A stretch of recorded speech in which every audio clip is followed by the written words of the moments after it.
Hello guys, Massey 1105 driver here. It's Sunday the 19th of August, and as I said in a couple of previous videos, I was wanting to share a little background on me about how I got into farming and why, and I've been kind of debating on how to go about this. And a good place to do it, I guess we'll just stand here and look at this bean field. At least here I don't need to worry about being bothered or interrupted, I hope. So anyhow, you probably wonder, there's a mare's tail coming there. Maybe some of you have wondered, or maybe you haven't, about how or why I do what I do. And I work full-time, but I farm part-time, and how I ever got into farming or why. Well, we'll go back to 1984. My family moved to a dairy farm.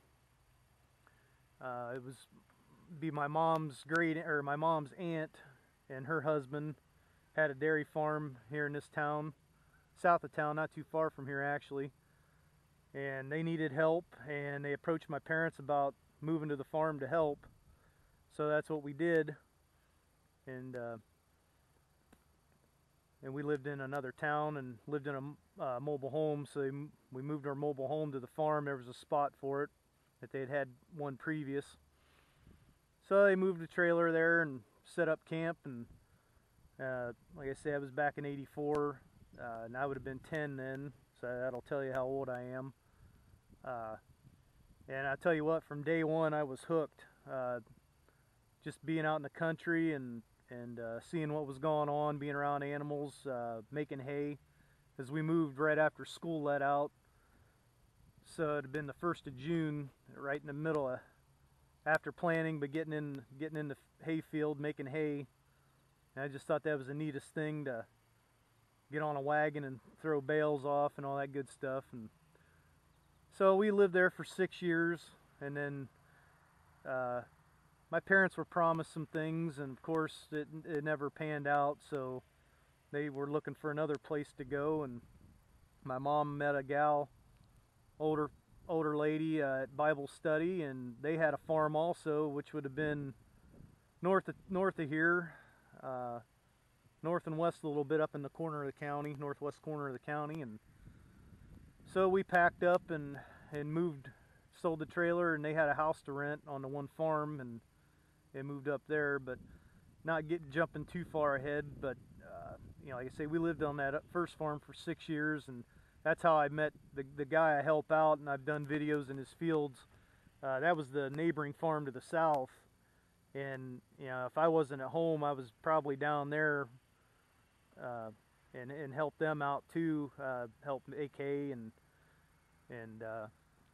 like my uncle, great uncle on the farm we lived on, he had a kicker baler, and that's how he baled hay. He could go out and he could bale 2 or 3 loads, and then we'd help unload and all that. The farm to the south, the guy I help out, they had just a regular baler. They didn't have a kicker baler, so they stack on the wagons, and they did things a little different. And those bales were a lot heavier, so you you build up some strength helping those guys out. But they were real good guys. And now all of these folks are gone now. My great aunt and uncle, they sold the farm, and then they passed away. And the guy I help out, his dad's gone many years ago, but I still help him out, and I'm still familiar with the area and whatnot. But anyhow, so we lived there for 6 years, and that's kind of how I got hooked. But things were done, I guess, without mincing any words here. He was kind of a half-ass farmer, my great uncle. And so, I mean, I kind of saw how things worked, but I didn't know to what extent till I got older. Like I say, we lived there 6 years, and then we moved to this other farm, and what I would consider a real farm, so to speak. Not that one wasn't. They farmed, my great uncle, they farmed, probably 150 acres, all corn and hay. And they had dairy, and they milked, anywhere from 40 to 60 cows given the time of year. in the cycles. So he just, I don't know, and that's how I got to like Massey Ferguson tractors. He had a 175 Massey. That was his big tractor, in which that's not very big. It's a scraping tractor for most guys. And he had a 65 gas, and then he had a skid loader, an old New Holland gas skid loader, and that was what he had. He had all small equipment, you know, a 4-row John Deere plate planter, and a, you know, just a 10-foot disc and a drag spring tooth. And he didn't do things, I mean, when he turned the ground over with a moldboard plow and ran over it with a disc and this drag spring tooth, and it got planted. And you know, not knowing any different, you thought, oh, okay, that's probably how most guys do it. Well, and I don't remember numbers of equipment and stuff. I mean, he had poop spreader and silage, you know, he had an old like 707 1-row chopper and a couple silage wagons, and corn that didn't get chopped got picked. And he had a guy who I know still today. He had a 4-row New Idea uni picker.